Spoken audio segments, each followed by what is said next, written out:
어린이 프로그램을 계획했던 TV의 프로듀서가 했던 말이 있어요. 무슨 말이냐 하면 어린아이들은 굳지 않은 시멘트와 같습니다. 무엇을 찍든지 그대로 남습니다. 굳지 않은 시멘트에는 뭐 손을 대거나 발을 밟거나 그럼 전부 다 그 흔적이 남게 돼 있죠. 그러니까 성장해 가는 대로 그 과정 속에 있어서 부모와 어른들이 그 아이에게 어떤 영향을 끼치는가, 이게 굉장히 참 중요한 것 같아요. 그래서 부모라든가 또 스승이라든가 이 사회로부터 찍혀진 모양대로 아이들이 자라간다, 이제 그런 이야기를 하는 것이죠. 자녀가 아름다운 모습으로 성장해서 잘 되는 것은 그 좋은 틀이 되는 부모님이 계셨고 또 어른들과 또 이 사회에 좋은 영향이라고 생각합니다. 그리고 혹 자녀가 잘못되었을 때는 그런 성장 과정 속에서 좋지 못한 것들이 찍혀질 수 있다, 이렇게 진단을 하는 것이죠. 우리는 성장하면서 누구나 다 여러 가지 상처를 받게 되고 어떤 아픔을 겪게 됩니다. 그런 과정 속에서 다양한 만남을 겪게 되고 환경과 조건에 있게 되는데, 그때에 내가 만났던 사람, 또 경험했던 사람, 그리고 환경과 이런 것들이 결국 우리들의 성장 과정 속에 많은 영향을 끼친다는 것이죠. 미국 달라스 신학교의 그 교육학 교수 가운데에 하워드 핸드릭슨이라는 교수님이 계시거든요. 우리나라에도 알려진 분입니다. 이분이 쓴 책 가운데에 삶을 변화시키는 7가지 가르침이라는 책이 있어요. 그 책에 보게 되면 자기가 성장하는 과정 속에서 아버지를 회상한 그런 내용들이 이제 그 기록에 나오게 되는데, 자기 인생에서 아버지에 대한 강렬한 기억이 2가지가 있다 그래요. 자녀들이 부모님을 기억을 합니다. 근데 부모님을 어떻게 기억하는가 굉장히 중요한데, 이 하워드 핸드릭슨의 아버지는 이런 아버지였다. 그 중에 첫 번째가 뭐냐, 이런 것입니다. 새벽녘에 거실을 지나갈 때 자기와 형제들의 이름을 불러가면서 기도했던 아버지의 목소리, 이것이 기억난다는 거죠. 이 신앙적인 굉장히 좋은 영향을 끼치는 겁니다. 어느 날 우연히 문득 그 아버지 계시는 거실을 지나가는데 아버지가 거기에서 기도해요. 아이들의 이름을 불러가면서 기도하는 그 소리를 듣고, 아, 우리 아버지가 이렇게 자녀를 기도하는구나, 이거를 깨닫게 된 것이, 좋은 영향을 받게 된 것이죠. 또 하나는 팔을 걷어붙이고 자기들과 씨름하시던 아버지의 모습, 이거를 기억한다는 거죠. 좋은 아버지라는 그 인격적인 영향을 받게 된 겁니다. 이분이 이런 얘기를 했더라고요. 나는 아버지의 이 2가지 모습을 잊을 수가 없습니다 라는 그런 고백을 해요. 지금 이분이 뭐 아버지도 되고 할아버지도 되셨단 말이죠. 그런데 그의 마음속에는 여전히 어렸던 자기를 사랑했던 아버지가 아름답게 기억이 되어 있는 것이죠. 어릴 때 좋은 것을 찍어주었기 때문에 이분은 좋은 모습으로 성장을 했고 남들을 잘 가리키는 교수가 된 것입니다. 우리는 어떤 부모로 기억되기를 원하십니까? 여러분들은 어떤 아버지, 어떤 어머니의 모습을 기억하시고 또 어떤 아버지의 모습을 자녀에게 남겨주며 어떤 어머니의 모습을 자녀에게 남겨주고 있는지 한번 진단해 보시기를 바랍니다. 한 소년이 있어요. 선생님에게 호된 꾸지람을 듣고 있습니다. 미술 시간인데 크레파스를 가져오지 않았다고 혼나는 것입니다. 어쩌다 한두 번도 아니고 넌 도대체 몇 번째냐고 다그치는 선생님 목소리가 크게 울려 퍼집니다.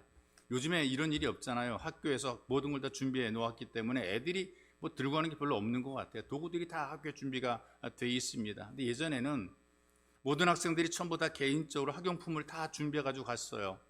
잃어버리거나 또는 준비하지 못하게 되면은 거기에 따른 벌을 받게 되죠. 뭐 끝나고 청소를 한다든가 이런 벌을 받게 됩니다. 미술 시간에 도화지나 크레파스 이거 다 준비 본인들이 다 해가지고 가야 되는 거죠. 아무리 어린 아이들이라도 다 스케치북 다 들고 다니고 그랬던 모습들이 눈에 선합니다.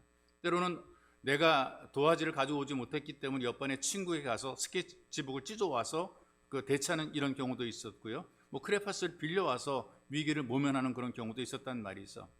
또 체육 시간이 되었을 때 체육복을 입지 못하게 되면 벌을 쓰게 되어 있습니다. 함께 공을 차지 못하게 되어 있단 말이죠. 그래서 머리를 빡빡 깎은 중학생 때 친구들과 같이 체육복 싼 데를 찾아가지고 청계천을 돌아다녔던 그런 기억도 지금 있어요. 근데 그 당시에 미술 시간에 크레파스를 가져오지 못했던 소년이 왜 가져오지 못했는가? 어려웠습니다. 경제적으로 굉장히 어렵고 뭐 하나 학용품을 살 만한 그런 환경과 조건이 안 됐던 거죠. 부모님들은 아이를 돌보거나 챙길 만한 그런 여유가 없어요. 하루하루 먹고 사는 게 바쁘기 때문에 도대체 애들이 어떻게 크는지 관심이 없었던 것이죠. 아이들이 어떻게 공부하는지에 대한 관심도 없이 그냥 아이들은 방치된 상태로 공부를 하고 학교에 다니고 그랬단 말입니다. 그러니 어렵게 살수록 생활이 어려울수록 아이들은 눈치가 빨라지게 됩니다. 부모님에게 말해봤자 돈이 어딨냐고 소리를 지르고 그리고 혼을 내는데 이거 준비물 사겠다는 말도 못 꺼내죠. 없는 거 뻔히 아는데 크레파 사겠다라는 그 말을 감히 할 수 없다는 말이죠. 우리 선생님이 너 왜 안 가져왔어라고 물어보는데 뭐라고 말하겠습니까?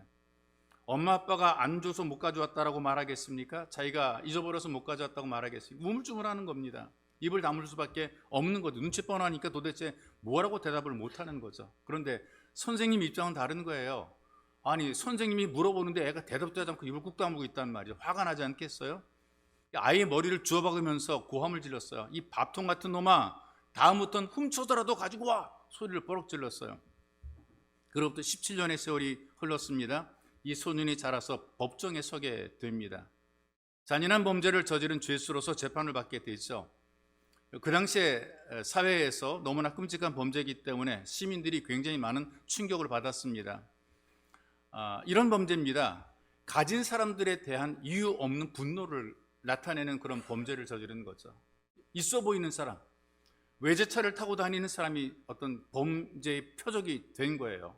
부유한 여인들이 외제차를 타고 내리는, 아파트 주차장에서 내리는 바로 그런 여인들이 어떤 타겟이 된 것이죠. 그런 사람을 납치합니다. 납치해가지고 죽여서 그것도 불에 태워 죽입니다. 자기들의 아지트가 있어요.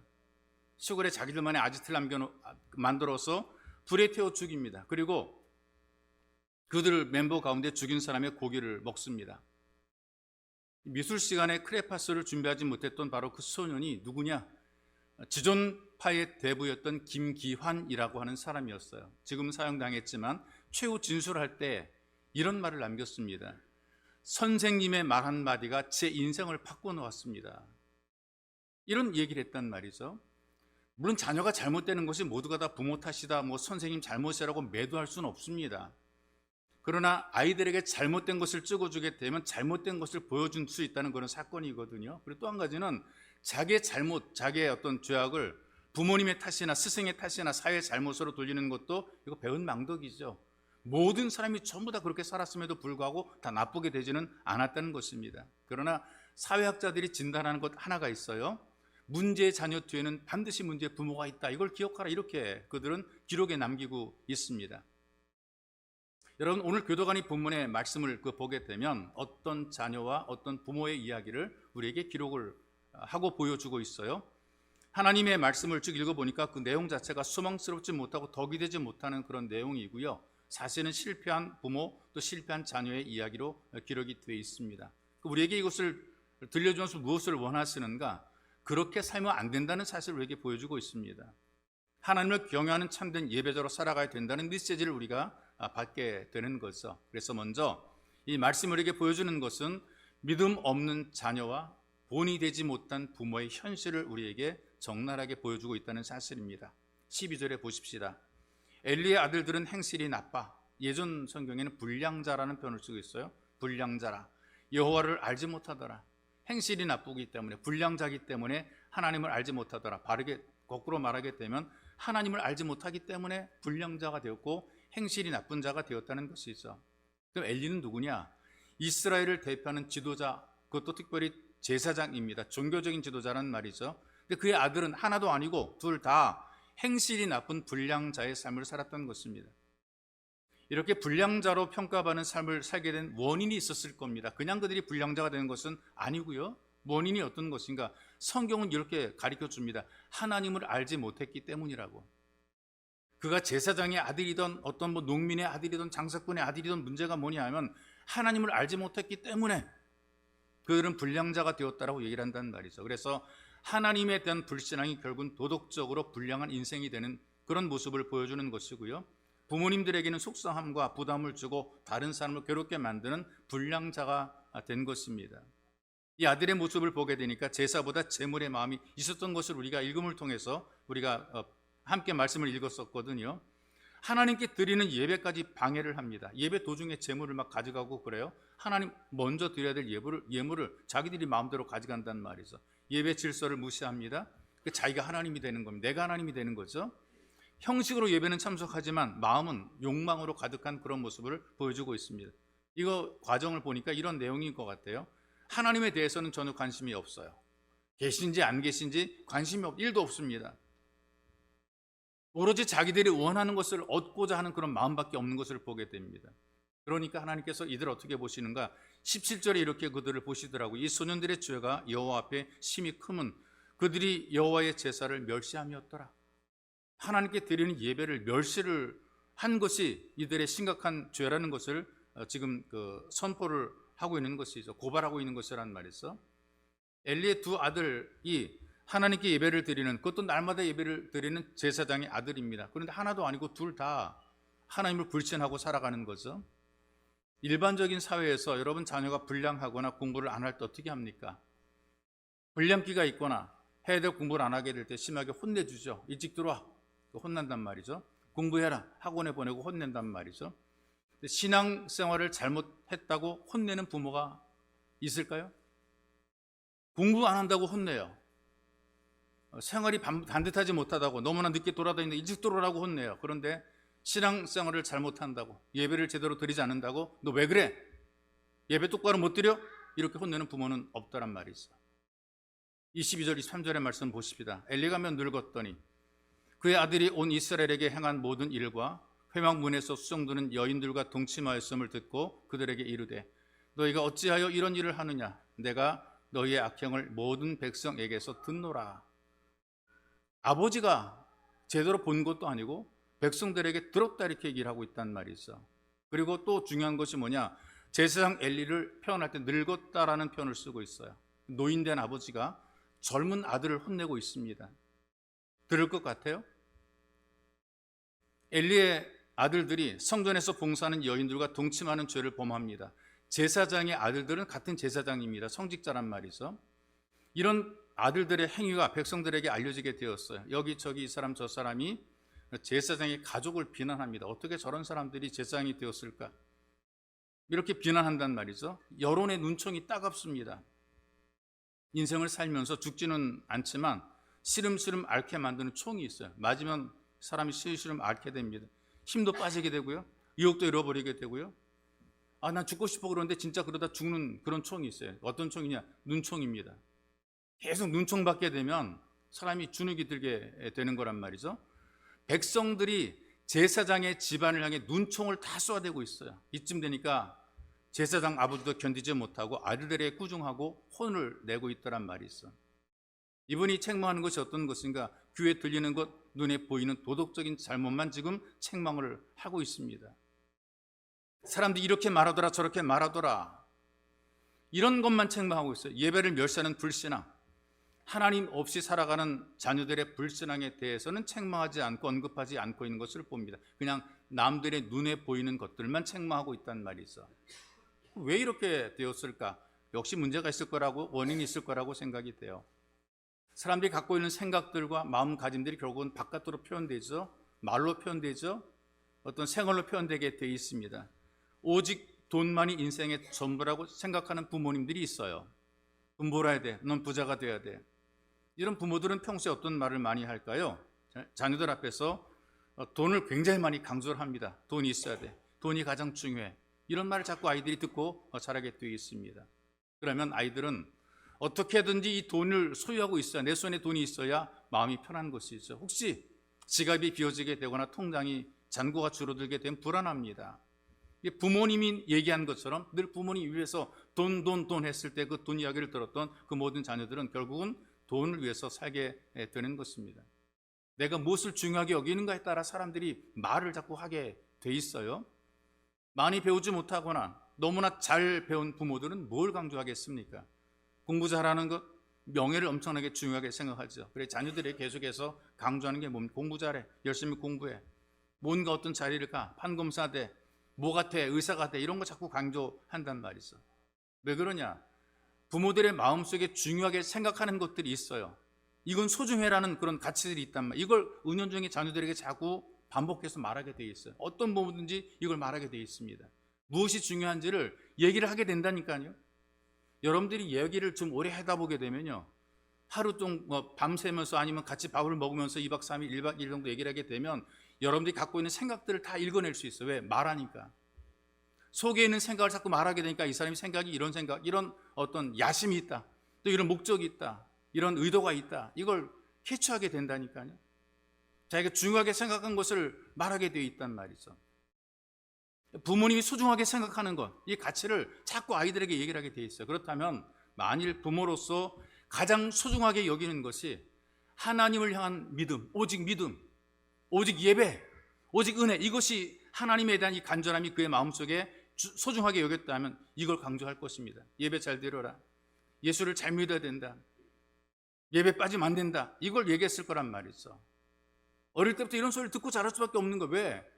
제사장의 가정에서 제사장이 될 아들들인데 하나님이 소중한 걸 알았더라면 하나님에 대한 이야기를 얼마나 많이 했겠습니까? 그러므로 하나님의 사람으로 만들어가기에 부족함이 없었을 거라 그 말이죠. 그런데 아버지가 그런 말을 하지 않았던 것 같습니다. 왜? 불량한 믿음이 없는 아들이었기 만들어졌기 때문에, 그 아버지 역시 믿음이 없는 제사장이었기 때문에 그렇습니다.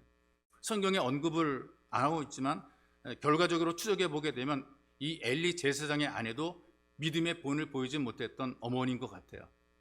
성경에 보게 되면 믿음이 있는 어머니들을 꼭 언급을 하더라고요. 아주 악한 어머니도 언급을 하는데 믿음 있는 어머니들을 꼭 언급을 해요. 그래서 그 아들들이 어떻게 자랐다는 사실을 성경이 보증하고 증명해 주더라고요. 그렇다면 언급이 아예 없는 것을 보게 되니까 그리 믿음의 본을 보이지 못한 그런 어머니가 아니었나, 이렇게 진단을 하게 되는 거죠. 그 성경을 좀 더 계속 읽어 내려가다 보게 되면 엘리 제사장 가정의 사생활이 기록이 되어 있는데 29절에 기록이 되어 있습니다. 너희는 어찌하여 내가 내 처소에서 명령한 내 제물과 예물을 밟으며, 하나님께서 하시는 말씀입니다, 내 아들들을 나보다 더 중히 여겨 내 백성 이스라엘이 드리는 가장 좋은 것으로 너희들을 살찌게 하느냐. 이게 누구의 말이냐? 하나님께서 이 엘리에게 주는 메시지인 거예요. 예배를 드리는데 어떻게 제사장인 내가, 아비가 이 자녀들에게 가르쳐준 본이 제대로 보이지 못해서 아들들이, 자녀들이 하나님보다 자기 욕망을 더 챙기려고 하는가? 그건 너가 그렇게 보이지 않았느냐? 내가 나보다, 하나님보다 내 아들을 더 중히 여겼기 때문에 이런 모습을 보이는 것이 아니냐? 자기만 살찌고 자기만 부여하게 만드는 이런 부모가 아니냐, 이렇게 얘기를 하고 책망하는 것이란 말이죠. 여러분, 모든 부모가 자식을 사랑하는 것은 본능적이잖아요. 완벽한 본능입니다. 동물도 본능이란 말이죠.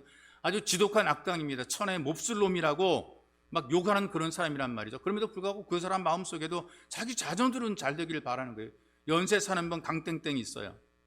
이름 강땡땡이도 자기 아들을 위해서는 천사 같은 아빠였다. 자기 아들에게 자기의 범죄가 드러나는 것을 얼마나 가리려고 그랬는지 몰라요. 근데 문제는 다른 것보다 하나님보다 아들을 더 귀하게 중하게 여겼다는 것이 있어. 하나님에 대한 관심보다 자식의 출세나 성공, 자식의 욕망을 채우는 것이 더 마음이 있었고, 하나님을 기쁘시게 하기보다 내 아이가 기뻐하는 것이 훨씬 더 좋았다는 것입니다. 엘리가 제사장임에도 불구하고 중요한 것은 하나님이 아니었다는 것입니다. 내 자녀를, 내 아이를 남보다 잘 먹여야 돼, 잘 입혀야 돼, 편안하게 만들어야 돼. 이 재물에 많은 관심을 가지니까 이걸 보았던 아들들이 똑같이 하나같이 하나님을 경배하는 예배 현장을 우습게 여기고 있는 것입니다. 어느 날 그 비가 많이 온 이후에 길에 흙탕물이 고여 있잖아요. 이동훈 목사님 이야기입니다. 아들들을 데리고 이제 흙탕물을 피해서 이제 걸어가는 거예요. 그리고 뒤따라오는 아들에게 이렇게 얘기를 합니다. 야, 빠지지 말고 조심해서 잘 따라와라. 그때 막내 아들이 했던 그 말이 여전히 기억이 된다, 이제 그런 이야기를 하더라고요. 아빠가 안 빠지면 나도 안 빠지지, 이렇게 얘기를 했대요. 아빠의 발걸음을 따라가는 그 아이가 아주 굉장히 그 유명한 말을 남긴 거예요. 어린 아이가 굉장히 기억에 남는 말. 아빠가 안 빠지면 나도 안 빠진다. 불량한 자녀고 믿음이 없는 자녀가 되는 것은 부모가 삶의 본을 제대로 보이지 못했기 때문이라, 이렇게 지금 진단을 하고 있는 것이 있어. 말씀 속에 지금 이 부모가 되는 엘리는 자기 몫에 대해서는 굉장히 예민하게 필요를 챙겼던 사람 같아요. 내 것 중요하게 챙겼던 것 같아요. 거기는 민감하게 반응했어요. 거기에 많은 관심을 가져서. 그런데 하나님에게는 1도 관심을 갖지 않았던 것이 있어. 전능하신 하나님께서 그 부모의 하나님이 되지 못하게 되었을 때 자녀들도 그 하나님을 온전히 믿지 못하는 비극이 있다는 사실을 보여주는 내용입니다. 우리 자녀가 어떤 자녀가 되기를 원하십니까? 여러분들이 먼저 어떤 부모로 살아가야 우리 자녀가 원하는 어떤 자녀가 될 수가 있다는 것이 있어. 그래서 여러분들이 자녀들에게 믿음의 본을 보이는 좋은 부모가 되시기를 주님의 이름으로 축복합니다. 그래도 한 가지는 말씀이 보여주는 중요한 내용 가운데 하나가 불순종의 자녀와 가르치지 못한 부모의 모습을 또 보여주고 있어요. 아이들이 부모의 말을 안 듣죠. 아버지 엘리가 평소에 하지 않았던 모습을 보여줍니다. 오랜만에 아버지로서 아들을 혼내고 있어요. 25절의 말씀 한번 보십시다. 사람이 사람에게 범죄하면 하나님이 심판하시려니와 만일 사람이 여호와께 범죄하면 누가 그를 위하여 간구하겠느냐 하되 그들이 자기 아버지의 말을 듣지 아니하였으니, 아버지가 진심으로 말해도 그들은 아버지의 말 듣지 아니하였으니 이는 여호와께서 그들을 죽이기로 뜻하셨음이었더라. 오죽하면 이렇게 되었을까? 아버지가 얘기를 해도 책망을 해도 아들들이 반응이 부정적이에요. 아버지 말을 듣지 아니했다. 이걸 우리가 이렇게 한 귀로 듣고 한 귀로 흘린다 이렇게 얘기를 하잖아요. 아무리 말해도 무시하고 흘려버리죠. 한 귀로 듣고 한 귀로 흘린다. 예. 다 흘러가는 거야. 뭔 말했는지 기억이 전혀 안 나는 거란 말이에요. 쇠기의 경일계라 그런 얘기도 있죠. 도무지 말해줘도 아예 들으려고 하지 않고 들어도 받아들이지 않으니까 모른다 그 말이 있어. 여러분, 성경은 우리들에게 뭐라고 말씀하시느냐, 하나님 말씀에 순종하라 이걸 계속해서 가르치고 있습니다. 이걸 듣기 싫어하는 분들이 있어요. 어떤 분은 노골적인 얘기를 하더라고요. 설교 시간에 좀 순종하라는 말을 안 했으면 좋겠다라고 이제 그렇게 편하는 그런 분들이 있단 말이 있어. 여러분, 순종은 듣는다. 잘 듣는 겁니다. 듣고 하는 것이란 말이죠. 이 자녀에게 순종을 가르치는 그 방법이 두 가지가 있는데, 하나가 뭐냐 하면 어릴 때부터 시작하는 거예요. 어릴 때부터. 지금 여기 보니까 늙은 아버지가 젊은 아들을 혼내니까 애들이 안 들어요. 철이 들었습니다. 이미 그들 나름대로 가치관과 인생관이 형성이 됐어요. 더 이상 아버지가 하는 말을 안 듣으니 노털이 하는 말, 꼰대가 하는 말 이렇게 들어버리게 되고 받아들일 생각을 아예 안 하고 있어요. 그럼 언제부터 가능하느냐? 어릴 때부터. 이 불순종은 체질화되게 되면 나중에 안 바꿔지게 됩니다. 어릴 때 들었던 자녀들은 커도 듣게 되는 것이란 말이죠. 그래서 어릴 때부터 순종을 가르치는 게 중요하고요. 두 번째는 부모가 자녀들의 이야기를 잘 들어주면서 이 들어줌을 통해서 이 아이들로 하여금 들어주게 만든 이런 그 훈련이 필요한 것이죠. 부모가 자녀의 말을 듣지 않으면 자녀도 부모 이야기를 안 듣죠.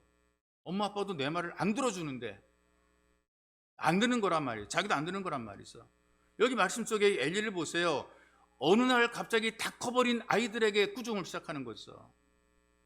우리의 실수가 어디에 있느냐? 뭔가 잘못되는 징조가 나타날 때 그때 막 혼내려고 그래. 10대가 되어 문제가 막 일어나고 문제 일으킬 때에 그때 관심을 막 가져요.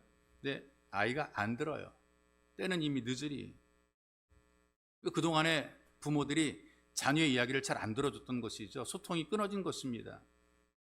돌아오지 않은 아들의 편지라는 그런 글이 있더라고요. 아들이 집을 나갔어요. 근데 아버지가 아들을 찾는단 말이죠. 들어오라, 너 들어오라 연락을 했어요. 그때 이 아들이 아버지께 편지를 보냈어요. 이런 내용입니다. 아버지 감사합니다. 저를 찾아주신 것도 감사하고 길러주신 것도 감사하고 성탄절과 부활절에 선물을 주신 것도 감사합니다. 그러나 저는 집에 들어가지 않을 것입니다. 아버지를 생각할 때 늘 아버지가 하신 세 마디 말씀만 생각납니다. 난 피곤해. 지금 바빠. 야, 좀 조용히 해라. 그 때때로 입 다물라고 하던 말만 생각이 납니다. 아버지, 지금 저도 너무나 피곤합니다. 저도 너무나 바쁩니다. 저를 찾지 말고 조용히 돌아가세요. 이 아들이 아버지를 생각할 때에 아버지가 했던 부정적인 세 단어만 마음속에 기억되는 것이 있어. 만약에 오랫동안 자녀들과 이야기를 할 때에 진작에 들어줬더라면 그렇지 않았을 것인데 그런 적이 없더란 말이 있어. 부모들이 아이들이 진지하게 관심을 가지고 얘기할 때 그것을 들어주게 되면 이 아이들도 부모의 이야기를 들어주게 되어 있습니다. 바로 이것이 순종을 가리키는 방법 가운데 하나인 것이 있어. 구약성경에 에스더서가 나옵니다. 에스더라는 여인이 민족의 위기에 빠지게 되었을 때 그 민족을 이스라엘을 위기에서 구원하는 대단한 놀라운 역사적인 이야기입니다. 세계사에서도 기록이 되는 대단한 이야기 있어. 에스더가 부모를 어릴 때 잃었어요. 모르드게라는 사촌 오빠 손에서 가족으로 자라게 됩니다. 소위 말하는 이 모르드게가 양아버지 역할을 해주는 것이, 사촌 오빠가 양아버지 역할을 해주는 것이죠. 그리고 장성해서 모르드게의 말에 순종합니다. 당시 중앙아시아를 통일했던 최대의 강대국인 이 바벨로니아 제국의 황후가 될 정도로 놀랍게 출세를 하게 되는 거죠. 대단한 여성으로서 최고의 자리까지 올라가게 됩니다. 그럼에도 불구하고 양부였던 모르드게의 말을 듣고 순종하는 그런 모습을 보이는 거죠. 성경이 어떻게 말씀하는 줄 아세요? 이렇게 증언합니다. 어려서 양육 받을 때 순종했던 것처럼 커서도 순종했다. 어릴 때 양부인 모르드게에게 순종했던 그때처럼 커서도 순종했다. 이게 어릴 때부터 만들어지게 된 거라고요. 그 아버지가 게으르고 무기력하게 살아가는 아들을 좀 책망할 때가 있잖아요. 혼낼 때가 있단 말이죠. 이 아버지 하나가 링컨이 예를 들었어요. 야, 빈둥거리면 놀지 말고 나가서 무슨 일은 좀 해봐라 임마. 링컨은 너보다 어렸을 때도 뜨거운 태양 아래서 철도 공사에 일했어 임마. 그리고 이제 아들한테 막 혼냈어요. 그 말 듣는 아버지가 받아서 말대꾸, 아들이 말을 받아가지고 아버지한테 대꾸합니다. 아버지, 링컨은요 아버지만한 나이 때 대통령 했는데 아버지는 뭐예요? 이게 참 환장합니다. 많은 자녀들이 부모의 말에 불순종할 뿐 아니라 부모의 마음을 서늘하게 만들 때가 많아요. 마음이 서늘해질 때가 있단 말이죠. 많은 자녀들이 부모의 말을 계속해서 거역하고 불순종하게 되면 순종을 가르치지 못한 부모의 책임일 수 있다는 사실을 기억을 해야 됩니다. 부모된 여러분들이 어릴 때부터, 자녀가 어릴 때부터 순종을 가르치는 게 굉장히 중요한 겁니다. 제가 자주 이런 얘기를 많이 하거든요. 큰 다음에 가르치려고 하지 말고 어릴 때부터 가르쳐라. 이 자녀의 말을 진지하게 귀를 기울여주게 돼야 되는 거죠. 그러면 우리 자녀들이 부모의 마음을 알게 되고 순종하는 자녀가 되는 것입니다. 여러분들의 모든 자녀가 부모에게 순종하는 지혜로운 자녀가 되시기를 주님의 이름으로 축복합니다. 또 하나 말씀드리면은 망하는 자녀와 징계하지 못한 부모의 결말을 보여주고 있어요. 망하는 결국은 잘못되는 자녀, 그리고 징계하지 못한 부모의 결말. 엘리 제사장의 가정을 좀 더 깊게 들어가 보게 되면 3장 13절에서 그들의 운명이 예고된 것을 보게 됩니다. 이렇게 하나님이 말씀하시죠. 내가 그의 집을 영원토록 심판하겠다고 그에게 말한 것은 그가 아는 죄악 때문이, 자기도 알아요. 그가 자기 아들들이 저주를 자청하되 금하지 아니하였음이니라. 부모가, 아버지가, 엘리가 알아요. 어떤 잘못을 하고 있는지, 자식들이 어떤 잘못을 하고 있는지, 그리고 집안이 왜 망해야 되는지, 왜 화를 당해야 되는지 아버지가 아는 거라고요. 뭐냐면 집안이 망하게 된 결론이 뭐냐? 잘못해도 징계하지 않았기 때문에 망하게 된 것이죠. 잘못해도 교육하지 않았기 때문에, 훈련시키지 않았기 때문에 갈수록 더 큰 죄에 빠지게 되고 더 빨리 망하게 된 것입니다. 자녀가 망한다는 것은요, 가정과 집안이 몰락한다는 거예요. 대가 끊어지게 된다는 것이거든요. 그러니 부모들이 어때요? 나는 망해도 내 자식은 잘 되기를 바라잖아요. 잘못했을 때 마음 아프다고 자녀를 징계하지 않으면 이 자녀가 아주 망하게 되기 때문에 이걸 생각해야 되는 거란 말이죠. 징계와 심판이 자녀들에게 주어지는 경우가 종종 있어요.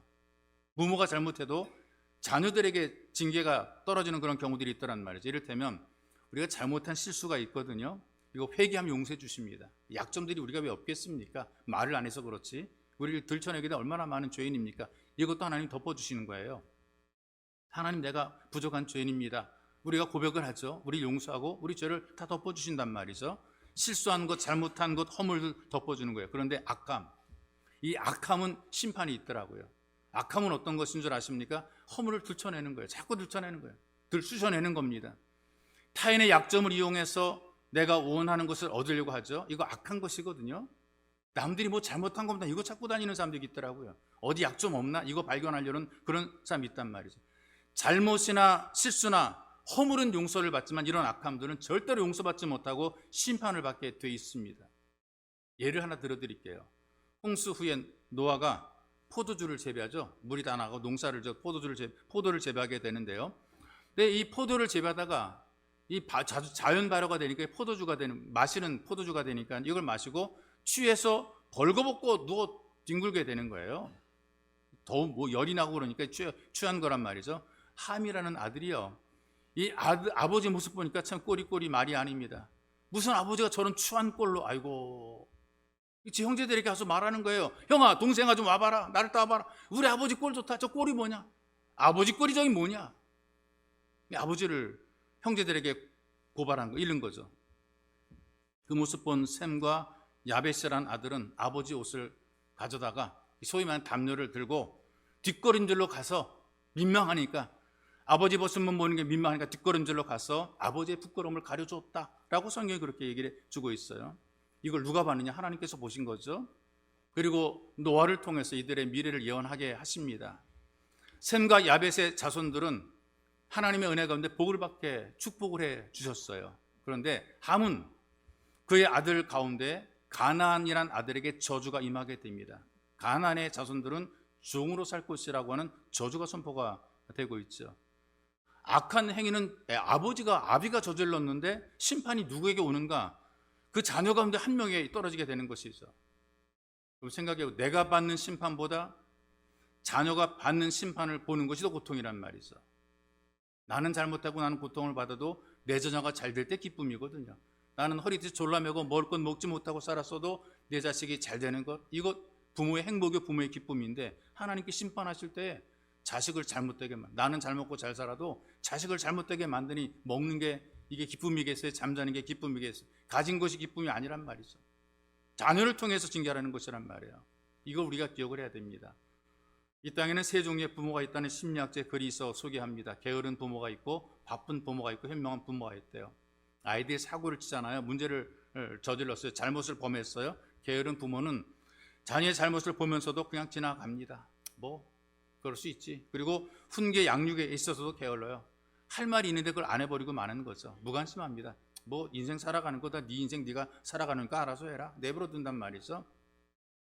그러니까 이 자녀들이 도덕적으로 불량함의 징조를 보이게 되는 거죠. 그럴 때 어떤 책에 생각하냐, 이거 어려서 그래, 철이 들면 괜찮아, 뭐 군대 갔다 오면 괜찮아, 장가 오면 괜찮아, 이런 식으로 내버려 두는 거죠. 침묵하는 거. 왜? 골치 아프거든. 애들이랑 얘기해봤자 입씨름하고, 아유 내가 저놈 뭐 말해봤자, 이런 골치 아픈 문제에서 도피하려고 그러는 거죠. 게으른 부모들의 특징이에요.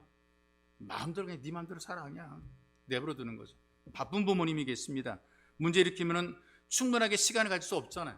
소리를 막 소리를 확 질러버리고 지나가요. 왜 이 새끼야. 그걸 끝이에요. 한번 왁 하고 그걸 끝이란 말이죠. 이게 교육이 안 되는 거거든요. 올바른 양육이 아니거든요. 애들이 첫 번째는 아우 큰일 났구나. 우리 아버지 왔다 지나가지고 내가 죽었다 이래요. 뭐 소리 꽉 가니까. 근데 한 번, 두 번, 세 번, 네 번 반복하잖아. 에이 뭐 요때만 지나가면 땡. 요때만 지나가면. 그 순간만 모면하면 된다라고 생각을 해가지고 똑같은 잘못을 계속 반복을 해요. 부모 흡수가 점점 커지죠? 그래도 뭐 그냥 반복해요. 왜? 그때뿐이니까. 소리 한번 꽉 지르면 그걸로 끝이니까. 현명한 부모들은 자녀들과 시간을 가집니다. 이야기를 해요. 그리고 같이 교훈을 나눠주게 됩니다. 그리고 때로는 자녀의 잘못을 알리게 때릴 수 있어요. 분명한 잘못을 인정하도록 대화로 풀어가는 게 가장 좋은 방법이죠. 왜? 억울하게 맞았어라는 그런 것을 풀어줘야 되기 때문에 그렇습니다. 많은 부모들이 자녀에 대해서 기대가 있죠. 뭐 구체적으로 뭐 이렇게 되는 것 이런 것보다 그냥 잘 되기를 기대하는 것이 모든 부모들의 마음이에요. 그렇다면 오직 하나님을 섬기는 믿음의 자녀가 되도록 만들어가는 게 굉장히 중요합니다. 또 부모의 말을 귀하게 듣고 순종하는 자녀가 되도록 이렇게 양육하는 것도 중요합니다. 그리고 자녀가 잘못했을 때에 잘못했음을 인정을 하고 고치는 자녀가 되도록 가르치는 부모가 되는 것도 중요하죠. 이렇게 되도록 잘 되는 자녀가 되도록 부모가 먼저 신앙의 본을 보이셔야 됩니다. 그리고 어릴 때부터 순종을 가르치고 꾸준히 장성에서도 계속해서 대화하는 것이 필요합니다. 자녀의 말에 귀를 기울이는 부모가 되어야 되는 것이죠. 이 모든 것들이 결국은 참된 예배자로 하나님을 경배하는 귀한 삶을 살게 되는 것입니다. 그래서 오직 예배자로 잘 되는 자녀를 둔 좋은 부모가 되시기를 주님의 이름으로 축복합니다. 우리 기도합시다. 하나님께서 우리에게 은혜를 베푸셔서 우리로 하여금 부모와 자녀가 되게 만들어 놓으셨는데, 하나님 앞에, 말씀 앞에 우리가 혹시 다하지 못한 것, 순종하지 못한 것, 행하지 못한 것이 있다면 주님 우리를 긍휼히 주여 용서하소서. 하나님의 말씀을 따라 우리가 신실함으로 최선을 다해서 참된 예배자가 되기 위해서 하나님을 섬기는 믿음의 본을 보이고 따라갈 뿐 아니라 우리가 하나님 말씀을 귀중히 여기고 순종하는 순종이 훈련되게 만들어주시고, 우리 허물과 잘못이 있을 때에 인정하고 고치는 이런 삶을 살아갈 수 있도록 우리에게 은혜를 덧입혀 주옵소서. 나부터 하나님께 순종하면, 나부터 하나님 말씀을 들으면, 나부터 고치면, 나부터 바로 될 수 있는 마음을 가짐을 주시고 좋은 부모가 되어서 좋은 자녀를 양육하는 책임 있는 삶을 살아가도록 주님께서 은혜를 더하소서. 이렇게 여러분들이 간절히 기도하시고요. 그리고 우리는 이 땅에 살면서 예수 그리스도의 편지로 살아가는데 하나님, 내가 사람들에게 보여주는 것이 참된 신앙의 모습을 보일 수 있도록 누구든지 나를 보고 예수 그리스도의 모습을 보고 소식을 들으며 나를 통해서 하나님의 은혜를 깨달을 수 있도록 주님, 내가 이 땅에 살면서 영적인 복의 통로로 쓰임받도록 은혜를 더하소서. 여러분들이 간절히 기도하기 원합니다. 기도하겠습니다. 살아계신 아버지 감사합니다. 우리에게 은혜를 베풀어 주를 사랑하셔서 우리라금 가정의 부모가 되게 해서 자녀가 되게 만들어 주셨습니다. 살아계신 주님, 특별히 어린이 주일인 오늘 우리가 자녀를 잘 되게 만들기 위한 부모로서 어떤 모습을 가지며 살아가야 될지, 어떻게 해야 우리 자녀가 잘 되는지 말씀을 통해서 반년과 서로 배우게 됩니다. 하나님, 할 일과 하지 말아야 될 일을 분별하게 만들어 주시고 먼저 우리가 신선한 모습을 오늘 보임으로 말미암아 부정적인 것, 어리석은 것, 잘못된 삶에서 우리의 자녀가 벗어난 믿음의 자녀로 성장하도록 주님께서 은혜를 베풀어 주시기를 하나님 간절히 원합니다. 원컨대 주님, 하나님을 알지 못하면, 하나님을 경배하지 못하면, 하나님께 나가지 못하면 우리는 아무것도 아니기에 최선을 다해서 이 믿음을 지키는 복 있는 예배자의 삶을 살아갈 수 있도록 하나님께서 은총과 능력과 성령의 충만함을 덧입어 주시옵소서. 원컨대 우리가 먼저 하나님의 사람을 살기를 간절히 원합니다. 우리 이 땅에 살면서 주님의 편지로, 그리스도의 편지로 이 땅을 살아갑니다. 나를 통해 주님이 증거되고 나타내고 보여지게 만들어주시고